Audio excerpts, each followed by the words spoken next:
Whether you're joining us on the Motorsport Australia live stream, the various social media challenges, or on SimSpeed, it's a pleasure to have your company for tonight's coverage. This is the 2024 Motorsport Australia MOZA Racing FIA Motorsport Games Esports Qualifier. We're live from Melbourne. We're in the heartland, the CBD. And we're here at Fortress in Melbourne, the Emporium. I'm Jonathan Simon, Bo Albert's alongside me. Bo, we've got some of Australia's best sim racers here today. How do you think they're going to fare in this qualifier? It's going to be a tough one, isn't it? We have so many talented drivers, all the way from debutantes in a land setting, all the way up to Nismo factory drivers in this grid. It is a huge range, 17 to 39 years old. But overall, we have some very determined sim racers with a very large prize ahead of them. We've also got a crowd out here today. I don't know if they can hear us. Can everybody hear us out there? Yeah, there we go. I hope that's come out on the stream. There's our sim racers locked in, ready to go for this one. There'll be 6 drivers in the final who will compete. We're trying to send 2 drivers, Bo, to Spain to represent Australia at the FIA Motorsport Games. This is as tough as it gets, and the pressure is on for these 6 finalists. Absolutely. They've only got one chance now. They've done all the hard yards through the qualifying rounds. We're heading into the finals, and this is where it matters. Every mistake you make, it's going to punish you at this point because only one person from each discipline goes through. So absolutely, they're all going to be sweating right now.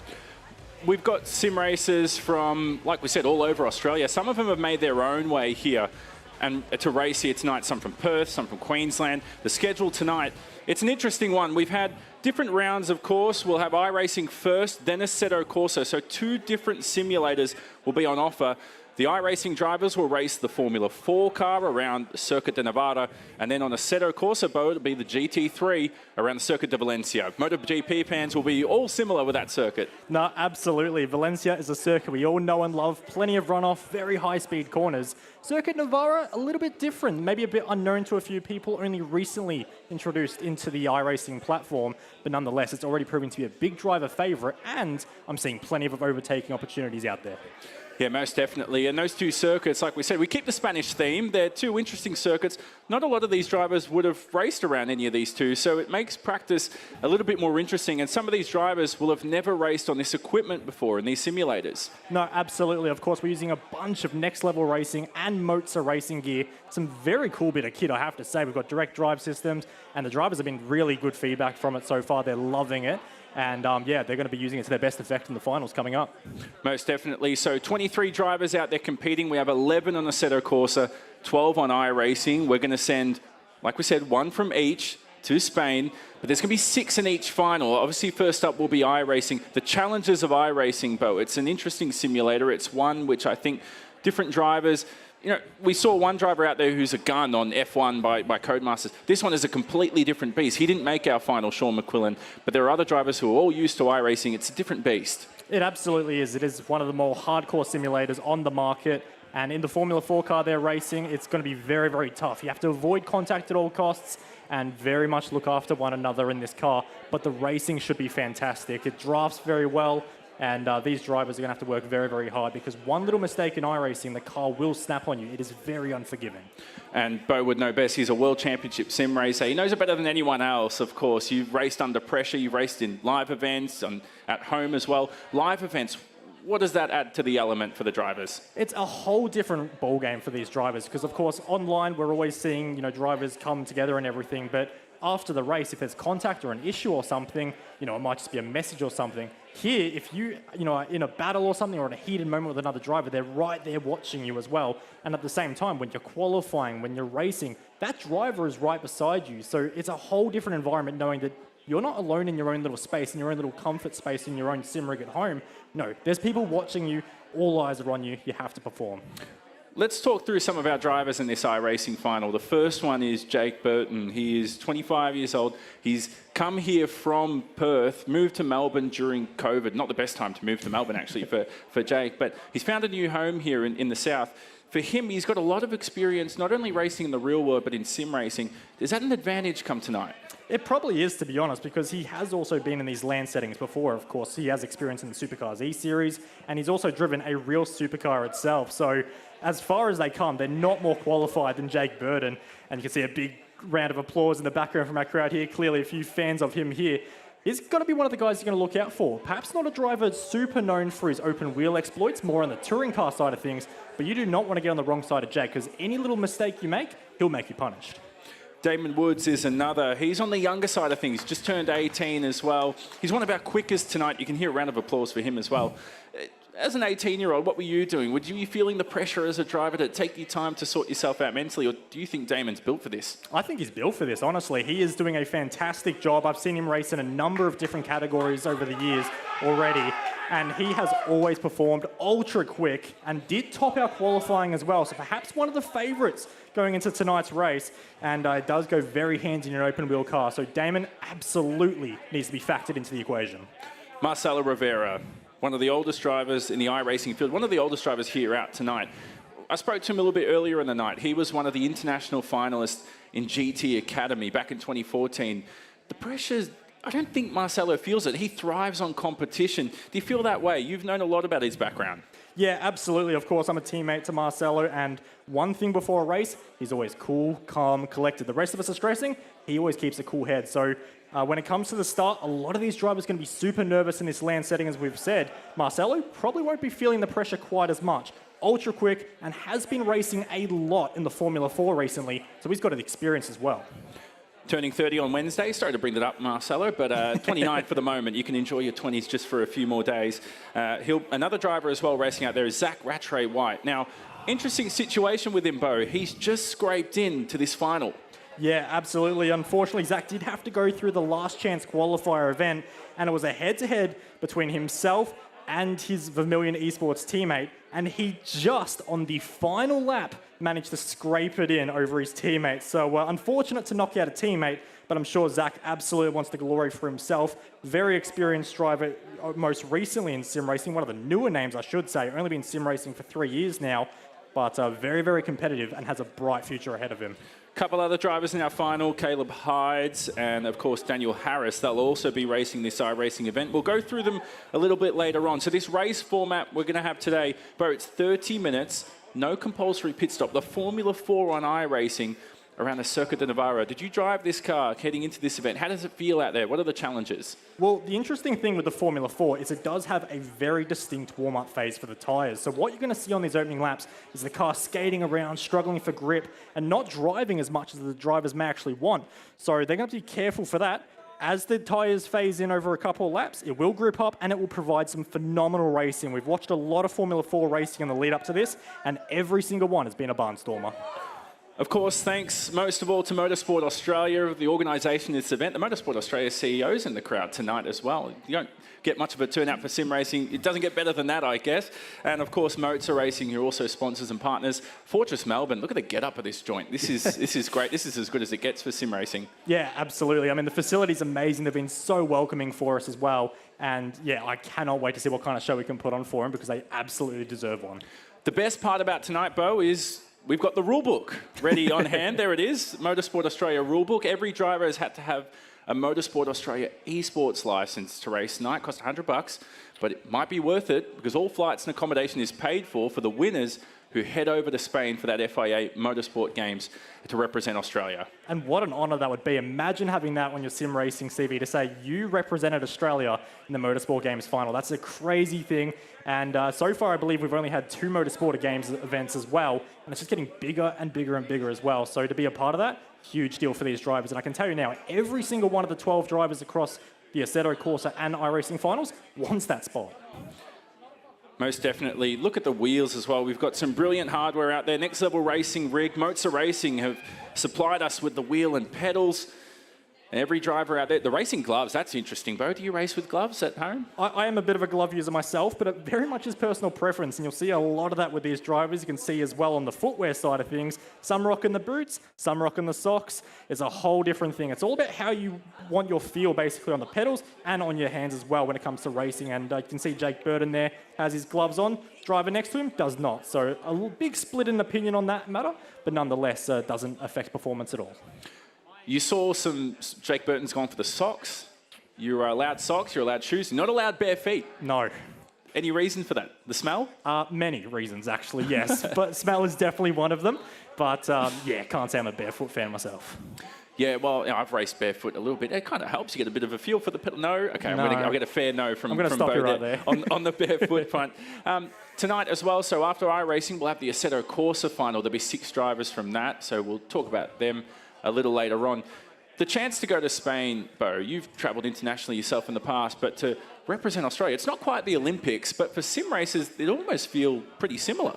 Pretty much, because there's no other sim racing event out there that you go alone to represent your country. That is a big, big deal. And I think the sim racing element has only been included in the last Motorsport Games. This is only the second sim racing edition of it. So for these drivers, yeah, a very big deal and not one they want to miss.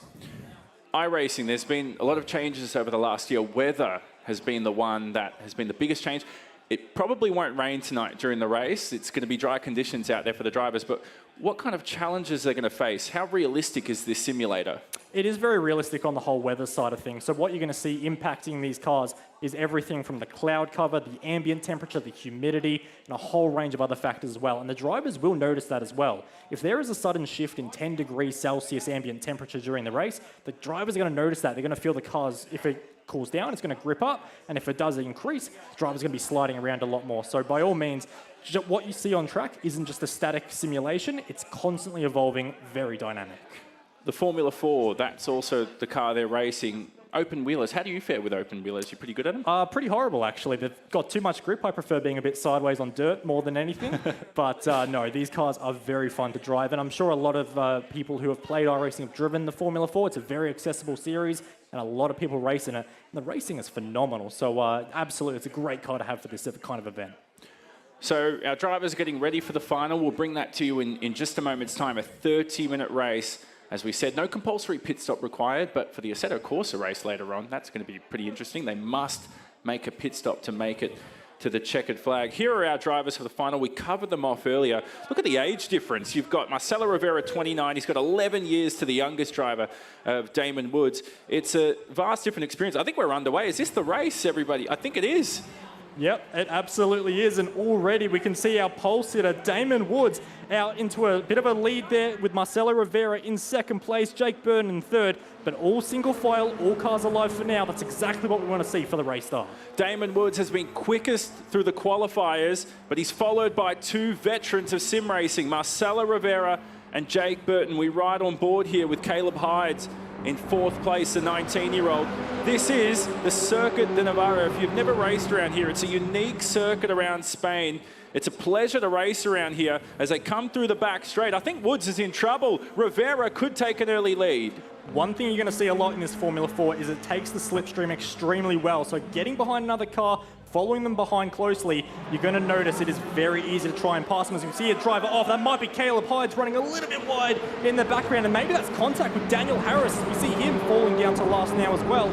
So a bit of drama in the mid-pack, but all clean for our first 3, as Zachariah White in position number 4 begins to drop off our lead trio. Another driver off in the back of the pack. That's Daniel Harris, who's currently in 6th place. Once you lose the slipstream, you could be in trouble. Through the final couple of corners here at the Circuit de Navarra, this is the final corner here. Look at the uphill rise. There's 20 meters of elevation change around this circuit. That's lap 1 done. 28 minutes remaining. Damon Woods, he's already on the defensive. I wouldn't want to see that in my mirrors. 2 vets of sim racing absolutely screaming behind. Well, I wouldn't want to see that either, but I tell you what, there is a very good head on the shoulders of Damon Woods. Very experienced, very cool in these kinds of situations. But at the same time, the likes of Marcelo and Jake Burton, you know, if it comes down to a battle in the final few laps, they are the drivers you don't want behind you. They will always go for a gap if it so presents yourself, so you have to be careful. But like I say, for Damon Woods right now, the draft is so effective, it is going to be a very tall order to try and pull away from the 2.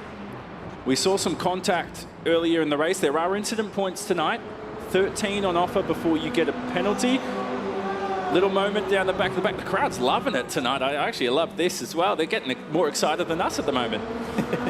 No, they absolutely are, but there's plenty of reason to be excited because look at the racing we're going to get, because Marcelo's in a tough spot here. He clearly, with the draft, has a pace advantage over Damon Woods, but he can't try anything too aggressive. The second he goes for a move around the outside and tries to do some kind of crazy move, Jake Burton's just going to walk straight through that door, so he has to be very, very patient and work out what's the best route to try and attack Damon, and also make sure that Jake Burton doesn't get the jump on him.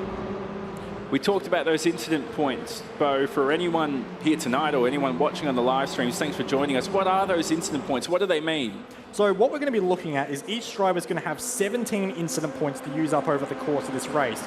And an incident point is essentially if you go off the track at all, so breaching track limits, you're going to get scored as 1 incident point against your score. So if you rack up 17 off-track excursions, you're going to get yourself a drive-through penalty. But you can also earn that incident point in other factors such as spinning your car, which is a 2x, as we call in the sim, and there's also a 4x, which is contact with another car. So you're not going to see drivers going around crashing into one another because you're going to get yourself into a whole heap of trouble. Speaking of trouble, Zach White is having no issues at all. Fastest lap of the race is catching our top 3.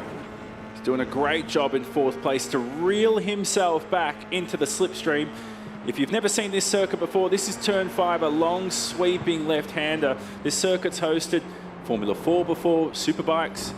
Anybody who's seen that Porsche meme where one Porsche lands on top of the other and they're facing backwards, this is the racetrack where that occurred a few years ago.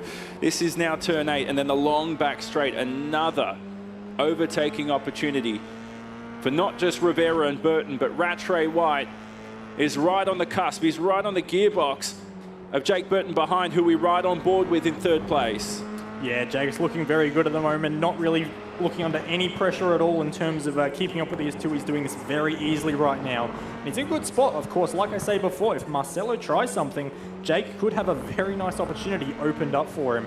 Worth noting as well, on another note though, that Daniel Harris is in the pits currently, which is a big shame and an amazing achievement to make it through to the final. And I know he has a whole heap of his karting friends out supporting him here tonight in Fortress. So shame to see him in the pits, but hopefully he can get back out on track. It's interesting for Daniel Harris. He lives up in the Dandenong Ranges, and it's incredible that he's even qualified for the final. He races at home, Bo. He doesn't have internet, so he has to hotspot through his phone just to sim race. The commitment from the 22-year-old. He races for Fiercely Forward in sim racing, but seems like we might not see much of him for the rest of this race. Caleb Hyde's also in the pit lane from 4th place, but the top 4 continue this scrap. It's been stalemate so far. It has. It's very much been a case of Damon Woods putting a few defensive moves on down the back straight to try and deter Marcelo Rivera. And, well, Marcelo doesn't really seem too keen on going for the pass either. Very comfortable to sit in 2nd place right now. So I think what these drivers are doing right now is just putting the feelers out a little bit. Where is he strong? Where is he weak? So we go on board here with Jake Burton. Look at the focus here as you can see him working his way through the back half of the circuit, coming through turn number 8 onto this long back straight, which is absolutely the best overtaking spot on the circuit. Bit of a poor exit on that occasion, but nonetheless, I don't think he'll go for a move on Marcelo this time around. You might have recognised the Brad Jones Racing top from Jake Burton. He raced with them back in the Supercars E-Series, earned a real-world test drive in a Super 3 car. He's also raced the main game car as well. Credit to Brad for giving his E-Series crew a test in.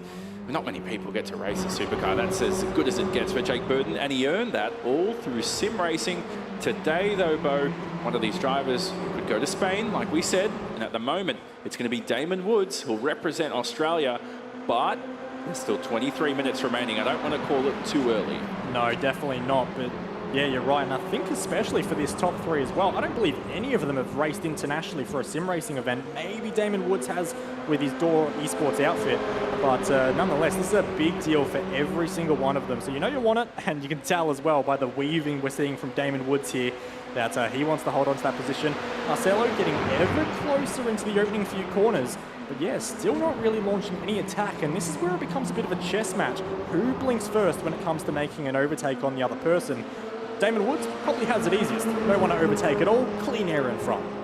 3 years of sim racing experience. He was the 2023 Formula 4 National Esports Cup winner. Thanks to Motorsport Australia, they've really invested in the esports scene. He's made a shambles of the exit there, and now he could be under attack from Marcelo Rivera. Damon Woods, 18 years old, is the youngest driver in the final. There's Burton off the racetrack as well. Everybody's kind of losing their rhythm a little bit. Yeah, they're starting to get a bit out of shape and starting to get a bit punchy on these corner exits. And I think what we're seeing here is a case of the drivers now having their tyres back up to temperature now. They've gone through the cold tyre phase and they've now got confidence in the car. They're willing to throw it around a little bit more because this car is rewarding when you throw it around. You don't have to be crazy smooth and precise with it. You can afford to be aggressive. And I think the drivers are starting to explore that, as Jake Burton very kindly demonstrates. You saw an incident under investigation. That's from lap 1, Caleb Hydes and Daniel Harris. So race control will look at that. Daniel Yeaman, our race director tonight, doing a great job getting everything sorted for these drivers. We had a few tech issues. Thanks for bearing with us, but they're all sorted. We're underway. We're racing here around the Circuit de Navarra in Spain. Now, Damon Woods, who's in first place, we did a survey of the drivers before the event, Bo, and he said his best strengths were awareness, patience, racecraft. You don't want to hear that if you're Marcelo Rivera. No, you don't, especially not someone that thrives in it as well. So it's going to be a little bit tough here for Marcelo to get his way past such a strong compatriot as Damon Woods. And both of them are big fans of GT3 machinery as well. So I wouldn't be surprised if this isn't the first time Damon Woods and Marcelo have come to blows on circuit either. It's become a 2-horse race. So Woods and Rivera up front. We ride on board with Burton. And he'll love that in his mirror, seeing Rattray Wide struggle through turns 6 and 7.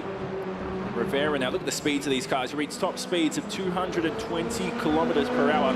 That's virtually, of course, thankfully, because virtual racing can often become unsafe. This back straight, 500 meters in length. That's all you have to overtake. Then it's pretty much a straight line affair up until the final sector. So Damon Woods should maintain this position 10 minutes through the race. He's got a lot of friends here, Damon Woods, a lot of fans cheering him on. We heard some noise from them earlier, and I think tonight he's so far the man who'll book his ticket, all flights and accommodation paid for Damon Woods, and he could head over to Spain, to Valencia, to represent Australia. Yep, absolutely. So it's a prize he definitely wants. But I'll tell you what, Marcelo wants it as well. Marcelo was very, very competitive in the early qualifying sessions. Ended up second quickest by just a few hundredths of a second. The person he was behind is the car he is chasing right now. But what's going to happen now is with the gaps that is back to Jake Burton, about 1.5 seconds currently, that's a bit of freedom for Marcelo Rivera. He can now start to look about trying to make a bit of an overtake because he's not got that fear now of losing third place to Jake behind. So Marcelo, maybe the time is now to start thinking about a move. Marcelo Rivera, he made the 2014 GT Academy final. Represented Australia along with Josh Muggleton. They fell short of winning the international final, but he did such a good job overseas. He loves competition. He would thrive right now in this battle. Look at him sliding around in that F4, the tyres, the overheating that would take place. That's important on iRacing, isn't it, Bo? Is that the tyre temperature, it's all simulated. The drivers really need to take care out there and make sure they keep their tyres under optimum temps. Yeah, absolutely. We spoke earlier about the cold tyre phase in this car has, but at the same time, if you do overheat a tyre, it is actually very difficult to try and bring that back into the working range. So you have to be careful about sliding around too much, because you're going to make your life oh so more difficult. It's like a lock-up. If you lock up once, you're going to lock up a whole heap more time. So at the moment for Marcelo, especially in the dirty air, his tyres probably feeling the crunch of the dirty air.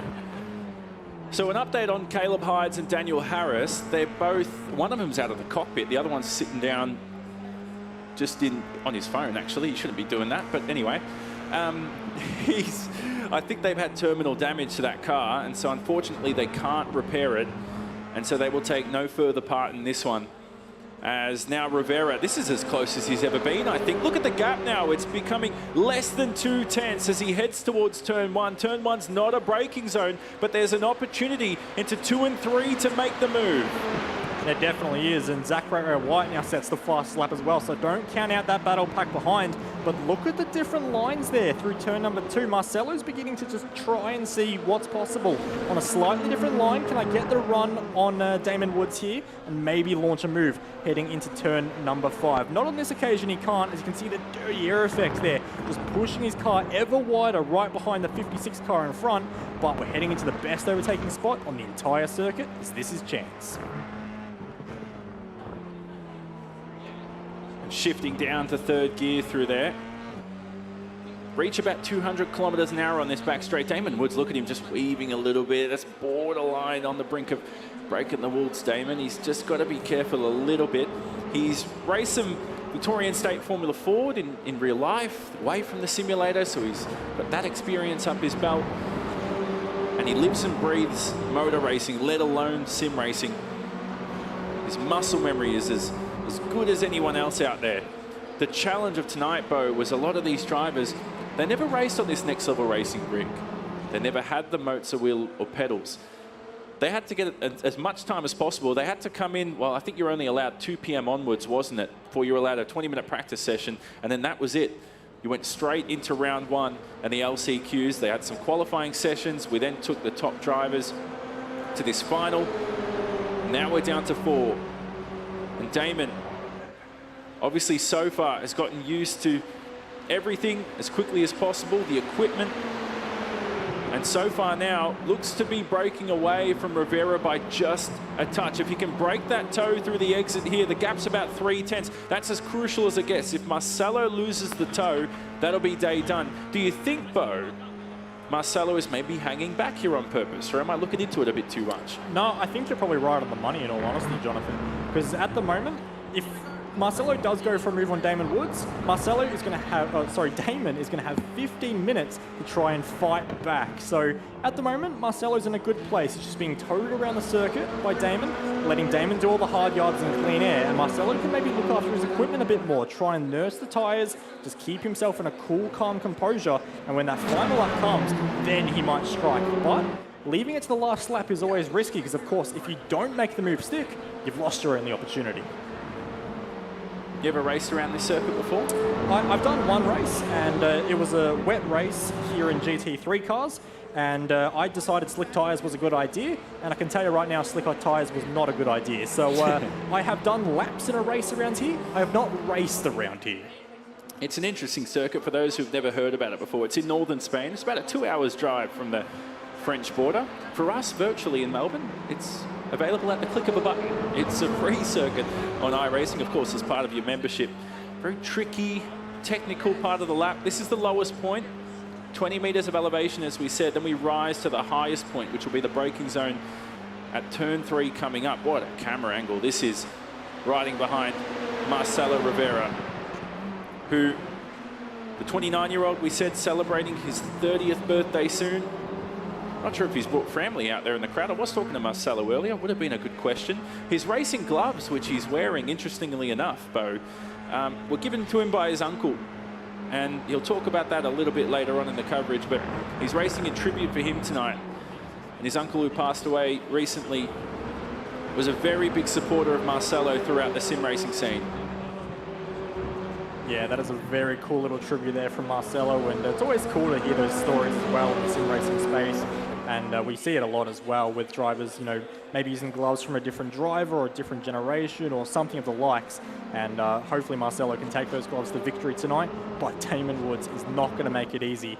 But we are just starting to see a few more punches being thrown, because you said for a little while there that maybe Marcelo was dropping back from Damon, but he's very much closed that back up now and is still in that pounce range. I think so long as he doesn't fall beyond a second behind Damon Woods, I think the battle is very much still on as we work our way through this very technical section where the F4, especially as the tyres get hotter and more worn through the race, this section is probably the bit of the circuit you really need to watch out for, because it is very technical, and one misinput from these drivers, they can snap around extremely quickly, this Formula 4. Very sharp and tricky final sector. Marcelo Rivera, he's no longer wrapping himself in cotton wool. He's going to go for it here.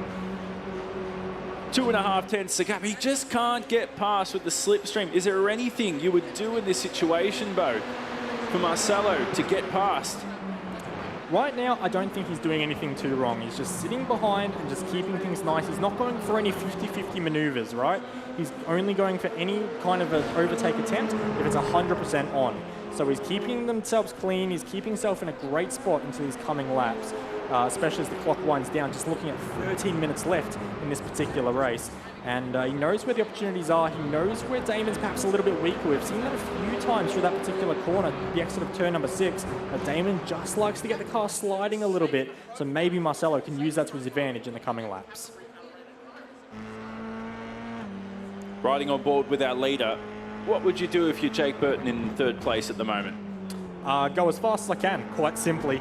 It is going to be a very tough battle for him to try and catch up on pure pace to Damon Woods and Marcelo Rivera, because of course you can't forget that being 1.3 seconds back, that Jake Burton is going to have no draft effect whatsoever. He really needs to get within that 1 second barrier to get any kind of draft. So Jake still has a lot to do, but he is slowly but surely making his way back to the ERT and Door Esports car ahead. We're approaching 10 minutes left in this one. Is the crowd loving it tonight? How's everybody's night been? Pretty good? There we go. I heard some good. I heard somebody point good if he wins, and he pointed at Damon Woods' sim rig. Must be one of his mates for sure. He's doing a good job at the moment, the young man. Born and raised in Melbourne, represents Door Esports. Outside of Motorsport Australia events, Marcelo is as close as ever. I mean, what do you expect at this stage? Is he going to go for it? He doesn't.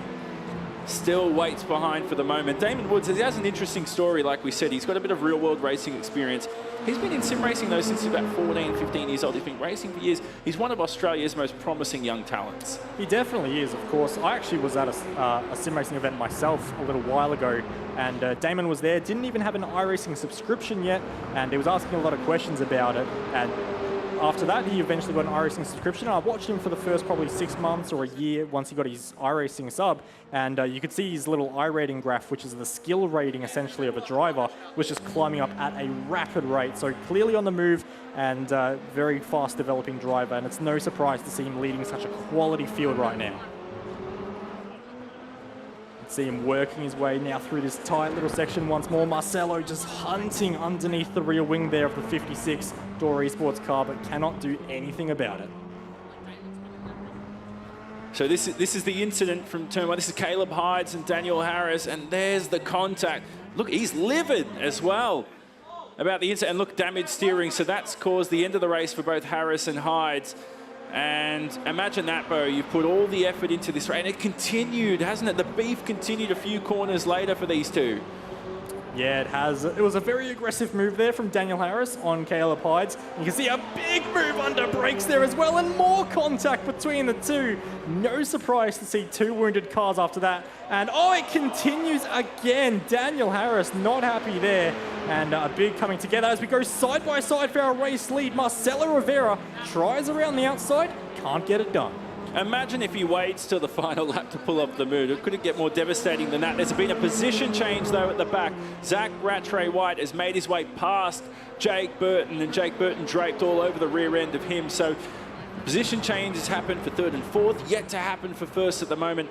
That was some nice squabbling for fifth and sixth. It's a shame they couldn't make the end of this race. Yeah, absolutely, and both of them were quite promising as well. Of course, Daniel has been one of the surprise stories for this event. Of course, a very good effort to get into this event, but I don't know how many people really had him making the final, but he's proved every single one of us wrong and did a fantastic drive in both the main race, in the main qualifying session, and then the LCQ as well. So a great effort there from Daniel Harris. Caleb Hydes, a very quick driver in his own right, especially in the Formula 4, does a lot of open wheel racing. And yeah, definitely a shame to see those two out of the race, but we still have four very competitive cars working their way around the circuit. Oh, well wide is Zach Rattray-White. But he collects everything on the exit. 8.5 minutes remaining, not long to go. Tonight's circuit here is Circuit Navarro. I ended up, and Chad Nalon did this a few years back. We looked up some Google reviews of the circuit, and I found a man named Javier gave it 5 stars. He said, Bo, a great place to spend a weekend if you like cars and the smell of burning rubber. Well, that sounds like a lot of us here in the room right now here at Fortress, so definitely a good location to be holding this kind of an event. So thank you, Javier. That's a very insightful review, and definitely appreciated as the two out front continue to battle. And Zach Rattray-White and Jake Burton also having a bit of a battle in the background as well, of course, fighting for the podium here. Unfortunately, no prizes for the podium finishers, only our winner tonight, but nonetheless, Zach Rattray-White doing a great job. Did have to go through the last chance qualifiers, only just missed out on making it through the main qualifiers, but is doing a great effort now to hold off Jake Burton, such an experienced veteran of sim racing. Now, it's an interesting situation with Zach Rattray-White as the two leaders come through the back straight. He's originally a Kiwi, So if he wins this competition, he'll represent Australia. But of course, he moved to Australia on the Sunshine Coast a few years ago, so he's got dual citizenship. So he's got the all clear from there. Jake Burton has made a move on Zach Rattray-Wright. He's reclaimed third position. There he is. And so those two have swapped. But that's something Zach brought up to me. He said, would it be weird if I was a Kiwi representing Australia? I said, no, you know what? We're neighbourhood friends. It's Trans-Tasman, but it's all love.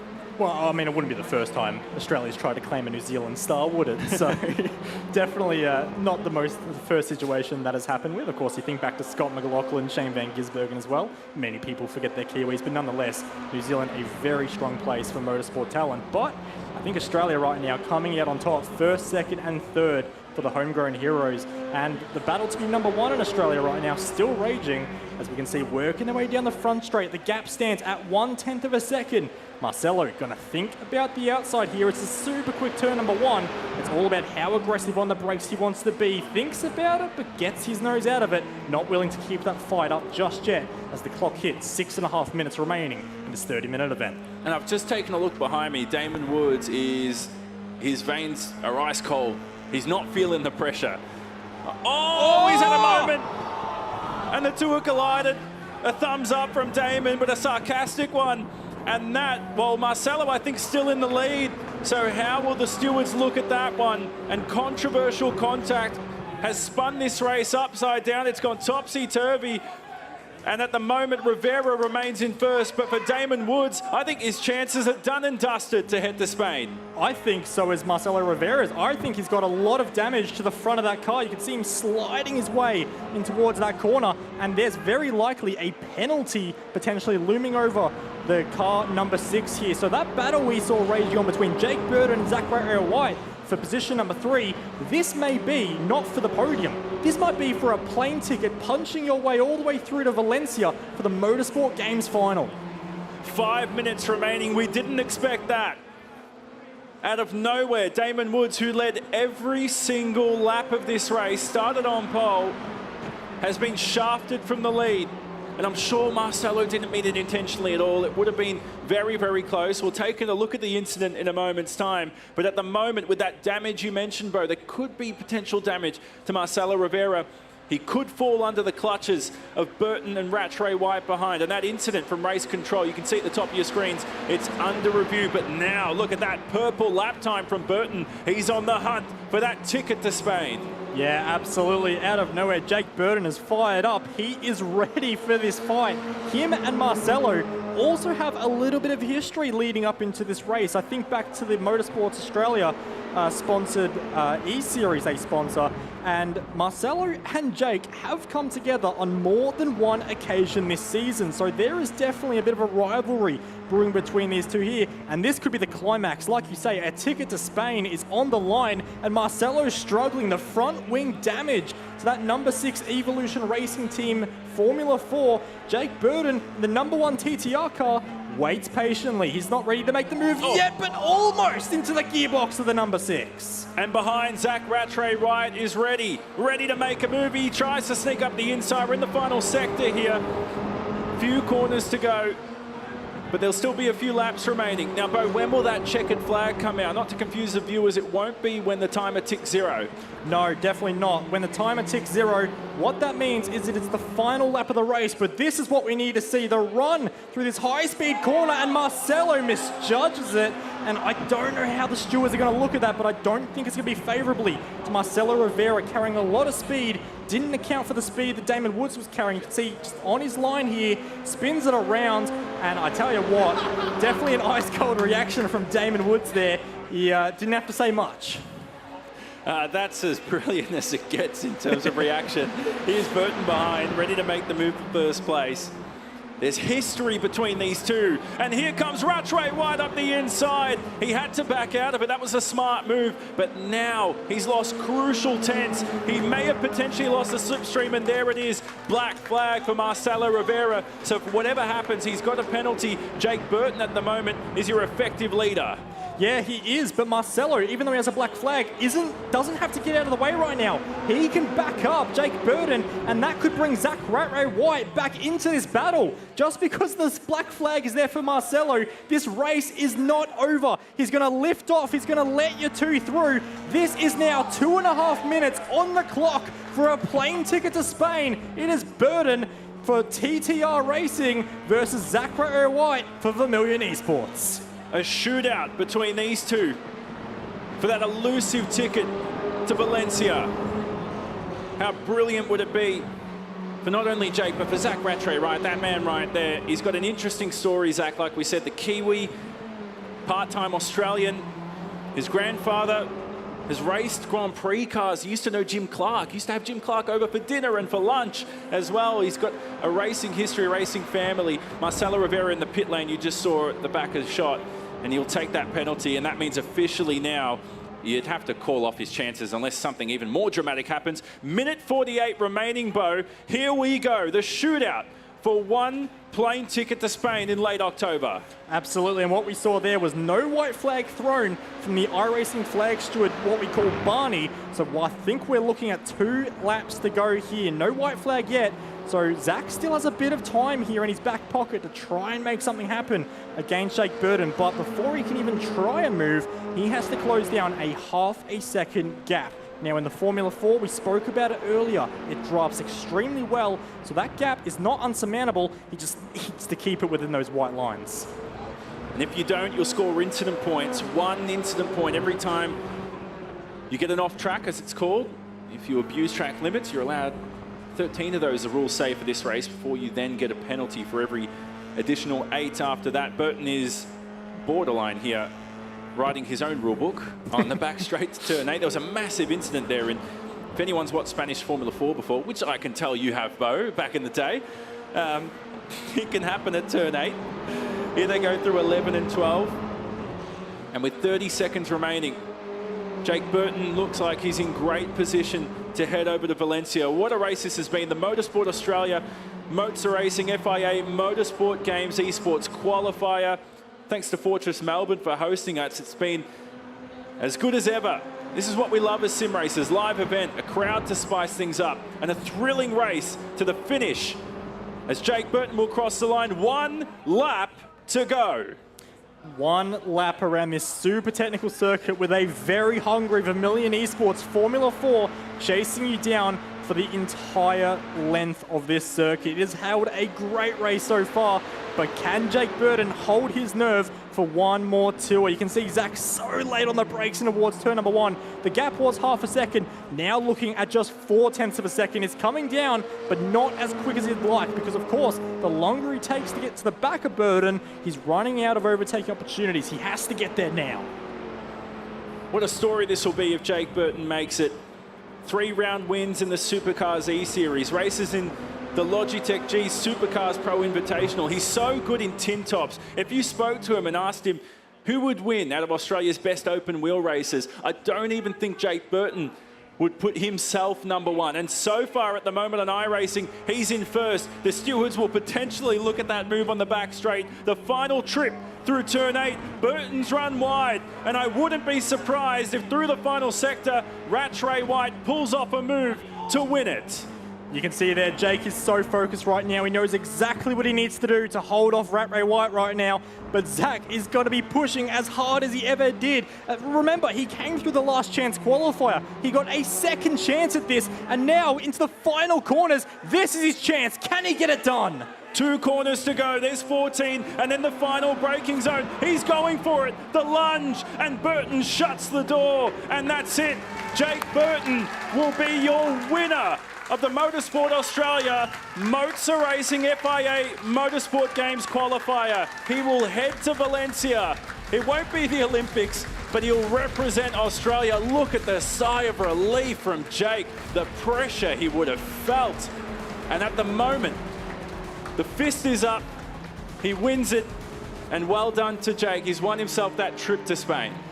what a race. And you can see there, crossing the line, it wasn't a celebration, was it? It was relief. So much pressure on him over those last 30 minutes, and he got the job done. Fantastic. Like you said, he would not have rated himself as a favourite for this event at all. I don't think either of us did either. But nonetheless, one of the most deserving winners in what was a very chaotic 30-minute race. Has he booked annual leave is the question for late October. Jake Burton, what a history he has. Let's knock off some of his achievements. We mentioned the Supercars E-Series round wins. He's very good in tin tops. He's won the Aussie Driver Search competition before, raced in Toyota 86s in the real world, drives a Hyundai Excel, open wheelers, and Jake Burton's the winner. Definitely didn't expect that. No, definitely not, but he deserves it. He 100% does. He's been such a big voice in the sim racing community for a number of years, always pushing for the improvement of our sport, and he deserves it. And a massive congratulations to Jake on what is a brilliant victory, and I would be very curious to know how that rates for him in his sim racing career, because that is no doubt one of the biggest achievements you can have. Definitely, and he's just enjoying the cool-down lap at the moment. Actually, he'll jump out of that cockpit virtually. We'll go back to us. For a face full of us is what everybody would love. Jake Burton, I think as well, you know, we mentioned it. I'm just having a look behind me. There's people swamping his cockpit at the moment, just wishing him congratulations. His girlfriend's here, Emily Jones as well. So friends and family, everybody's on board. Everybody's sort of congratulating him, Bo. I would say for him to head over to Spain, to represent Australia, wear the green and gold, does it get much better than that? In my opinion, no, it doesn't. That is such a big honour for him, and one that I know he's going to really, really appreciate. And yeah, I think it will top off his list of sim racing achievements. And yeah, I can't wait to see how he goes over in Spain. It's going to be a great opportunity, and hopefully it goes well. We'll chat to Jake in a moment's time. We're just organising that. We'll give him a breather, maybe some hot chips on the way up here from the bar over at Fortress Melbourne. We're in the CBD at Melbourne. Look at the crowd as well. There he is, some handshakes, the support. What a race it was. It was essentially, the race for the win was between him and Zach Rattray-White. You know, they were battling for third and fourth. That incident up in front opened the door for him. How would you feel if you're Damon Woods in this situation? Pretty hard done by, in all honesty. He did exactly what he needed to. He topped qualifying, showed he was the quickest car out there tonight, led the start, nailed it, and was doing exactly what he needed to do. Of course, we never know how that battle with Marcelo might have gone in the closing laps, but I think you bet on your bottom dollar that he would have absolutely been in the fight right to the end. And here he is. Let's get him up. Get that headset, Jake, quickly. Well done, mate. Cheers, Good mate. job. Thank you. We'll try and squeeze all three of us in at the moment, actually. Let's go over here, Bo. There we go. I think we're all in shot at the moment. Jake, the win tonight in open wheelers, how does that feel? Really good. Not my bread and butter. I think I'll have to get a hell of a lot better for October. Yeah, I think it was an epic race, especially with Zach at the end there. I think it was, you know, I'd sort of made some mistakes and let Damon and Marcelo go. And to be honest, I thought it was pretty much over, but I thought if I could get past Zach again and sit in that third spot, if the predictable Bradbury thing happens, then I might be in with a shot, and unfortunately that's what happened. So. Well, I did ask, of course, on the commentating towards the end of that race there, this is a big deal for you. You're going to be flying out to Valencia. Where does that rate for you in your sim racing achievements? It's pretty awesome, yeah, to be able to go to play somewhere like that, never been there before. I think Emily will be upset because I think she's racing that weekend, so she'll have to find another mechanic for her. But yeah, no, excited to go. Never been to Spain, and to represent Australia is awesome. So excited. Have you booked the annual leave yet in preparation? No, I'll have to speak to my boss about that one. But yeah, fortunately he's pretty flexible, so I should be right. And one last thing is, you're a high IQ racer. You think about things all the time. It surprises me that you said you're sitting in third. You thought the race was done. Surely you knew that there could be an incident that happens in front. And you said the mentality for you was it to sit and be patient? Was Zach making life misery for you? A little bit. He was a lot faster than I thought he would be, to be honest. He was quite impressive tonight. He was really, really quick. He should give himself a huge pat on the back because he hasn't been doing it anywhere near as long as I have or some of the others in this field. So, yeah, props to him. That was a great race. He kept it super clean. But, yeah, in terms of the leaders, I think we just had to keep ourselves in with a shot, really. I think when there's that much on the line, it's pretty predictable that people are going to have a go, and it's a shame that it happened for Damon because he was pretty flawless all night, and Marcelo for that matter, but fortunately we were able to pick up the pieces. Well, there we go. Before we let you go, I've got to ask the question. Do you now consider yourself an open wheel driver? No, no, mate. Give me 4 times the horsepower and 3 times the weight any time of the day. Well, he's 6'5", Bo, as well. I don't know how many open wheel. They'd have to build you an extended one as well for the tall bloke. He's Jake Burton. Congratulations, mate. That's an awesome result. We'll leave you to it and go and get on the beers, I guess. Yeah, gonna have to. Thanks so much, guys. Appreciate it. Well, here we go, looking at a replay. I think this is one of the opening few laps here.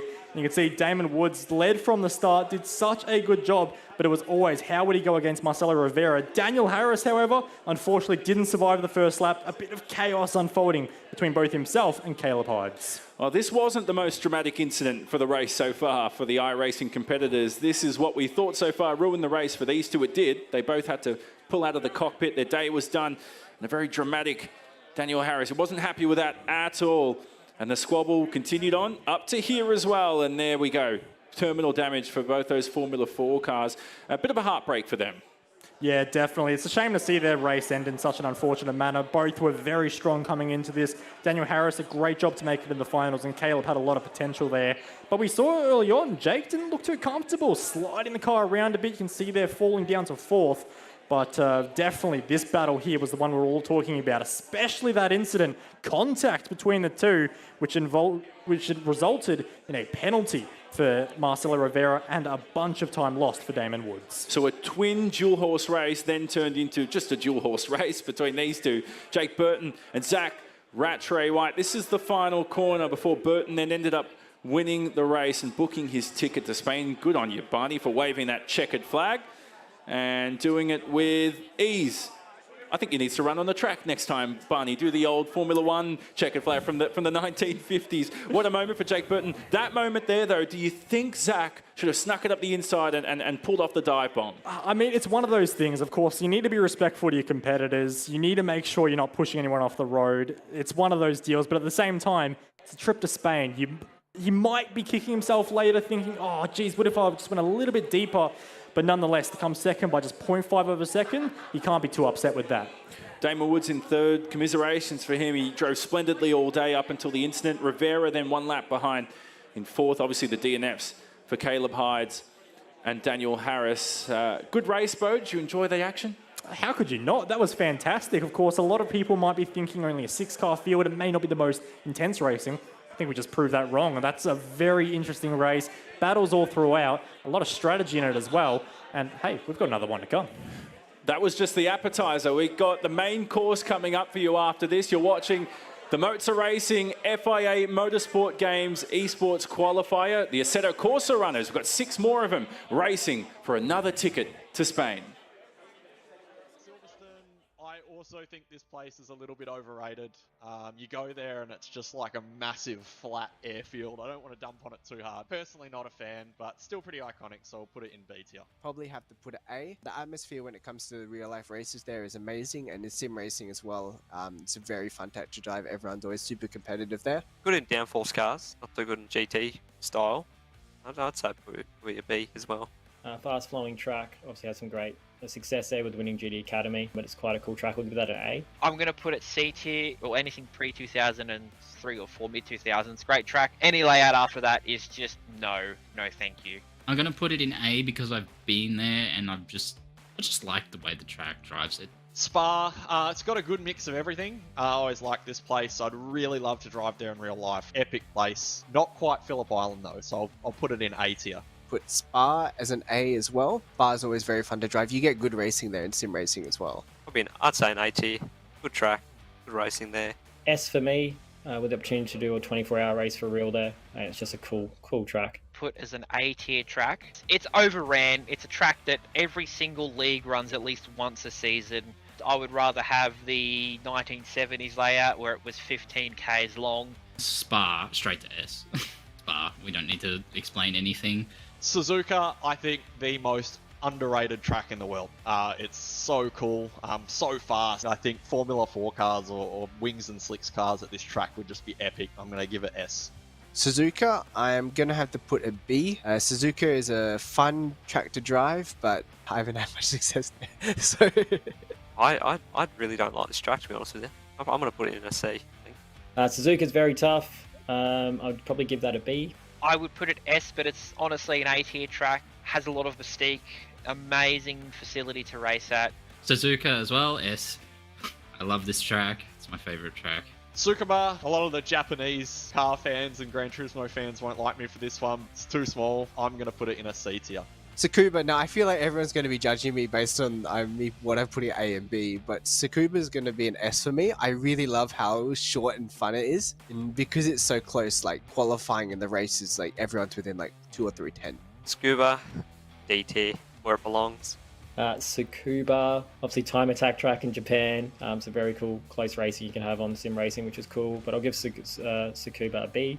Amazing small track. I'd probably say it's A tier. This one is probably a weird one for most people. I'm putting this in S tier. I love Tsukuba. It's just fun.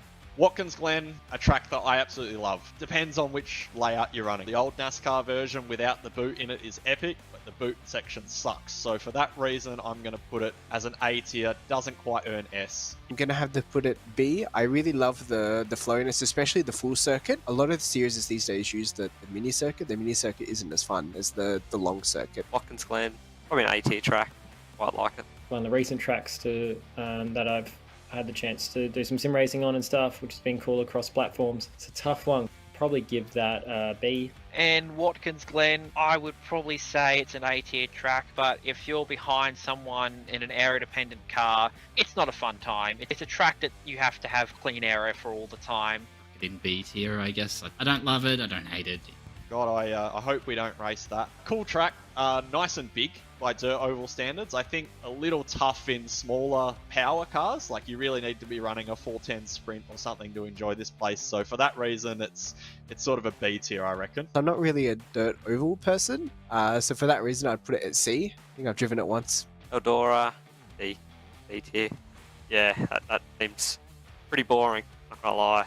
A D tier because dirt racing isn't my thing. Even though it has a lot of history behind it, it's just not my thing. I'm not a big circle track, I'm not going to lie, but I'm probably going to give that a... I'll have to fill in the category for D. I don't even know what this track is, but the layout, I don't like the look of it. It's dirt driving. I'm not interested in dirt driving. You can go straight in D tier.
Laguna Seca, most overrated and overused track in any racing game ever. That's hard D tier. Get it out. I'm probably going to have to put at S as well. Such a fun track to drive. It's probably the one I've had the most success on when it comes to iRacing as well. Pretty good track. Not terrible at it. I'd say put it, yeah, once again a B tier probably. One of the coolest tracks I think I've ever had, and have had some very memorable battles in sim racing throughout my career. So I'd have to give that an S. My unpopular opinion is a D tier track. It honestly should just be filled in with water. Doesn't have enough grip. There's all the sand everywhere across the track. It's like you're racing at the beach. The heart says it should be high tier. My brain and all the terrible experiences I've had racing this track says it should go in C tier because I just cannot get this track together. Le Mans, similar problem to Daytona, too many straights, but I think it's made up for by the Porsche curves. Some of the coolest bits of track, especially in like a high downforce prototype, so I'm going to give that an A tier. I'm probably going to have to put it A. The races at Le Mans and the types of events which happen there are amazing, but the track itself, sometimes when you're driving straight for so long, it can be a bit repetitive. I think it's got to go S tier. Such a historic track. Oh, I've had some very recent Le Mans with MagTech that didn't go so well, but I do enjoy the track with how it is, so I would give Le Mans an A. Le Mans is S tier. It's another one of those tracks where there's a lot of mystique behind it. Even though probably some people don't like Le Mans as a track, I love it. We'll put that A tier. It's Le Mans, one of the most important racetracks in the world, so... Monaco. All right, Zachary Smith, you are a second quickest competitor for Assetto Corsa. How's your experience on the sim? Yeah, I've been racing for a couple years now. Nothing too serious, just picked it up as a hobby, and yeah, it's taken me here so far, which is pretty cool. Now, you made your own way from Sydney. When did you fly in? Was it this morning? Yeah, flew in this morning, got up pretty early, so not running on much sleep, but a couple Red Bulls will do the trick. When's the flight back home? Flying back tomorrow, I got work Sunday, so not long down here, but we'll make the most of it. Now, have any annual leave for late October? Because that's your aim, is to represent Australia and make it through the qualifier today to become the winner, race in the FIA Motorsport Games for Australia. What would that mean for you? It'd be an amazing opportunity, honestly. I was lucky enough to represent Australia last year at the Asia Pacific Motorsport Championship, and yeah, the one in Europe is a lot better, next level, so to say. So it'd be amazing. Talking about next level, we have Next Level Racing rigs here. Have you had a chance to adapt to the equipment? How does it feel out there? Yeah, it's been an interesting experience adjusting to the equipment. Obviously, everyone's sort of in the same boat. Yeah, it's been all right. I've been having some troubles with the brakes. They're a bit longer than I'd prefer, but yeah, starting to get into a bit of a rhythm through that quali session, and hopefully by the time we get to the final, I'll be a bit closer to Pip. Just a quick one, I'll throw this one in. You've got a lot of teammates out here tonight. How's that going to go when you're competing against them? Friendly love? Oh, yeah, for sure. You know, may have a couple of things up our sleeve. Like joking. But yeah, it's good. A lot of mates down here, so it's always good to catch up with them. Yeah, no worries. Zach Smith, who was second in our qualifiers, one of the quickest guys out there. He could be wearing green and gold and represent Australia at the FIA Motorsport Games in late October. Good luck, Zach. Thank you so much. Zachary Smith, who we spoke to earlier, Bo, he is one of the quickest competitors out there. He's starting on the front row today. How do you rate his chances? I think very, very strong, of course. He comes into this as one of the favourites, along with Felipe Bukita. Those two are going to be very, very strong. I cannot wait to see the kind of fight we're going to get from them, if the F4 race was any indication. Bo Albert, World Championship Sim Racer, joins me. I'm Jonathan Simon. Welcome to our coverage. We now enter the second leg, the Assetto Corsa race. 6 drivers again, but this time we change the car and we change the circuit. GTs around the Circuit de Valencia. MotoGP fans will be all too familiar with this circuit, and here are the 6 drivers who will compete. Zach Smith's already getting ready in green and gold, Bo. Yeah, absolutely, and good colours to be in as well, but can he be in green and gold come October? That is the question we are all wondering, as we can also see they're lined up in our grid order from left to right there. So Bukita starting from pole position with Smith on the front row. We have Hobbs starting third alongside Mia Rose, with Koza and Kale making up the back of the grid. But nonetheless, this is a very, very strong grid. Felipe Bukita, who is the quickest in qualifying, did a very quick lap time as well. Born and raised in Ballarat, made the trip down here to represent or to race in this Motorsport Australia Esports qualifier for the FIA Motorsport Games. At 26 years of age, 4 years of racing experience.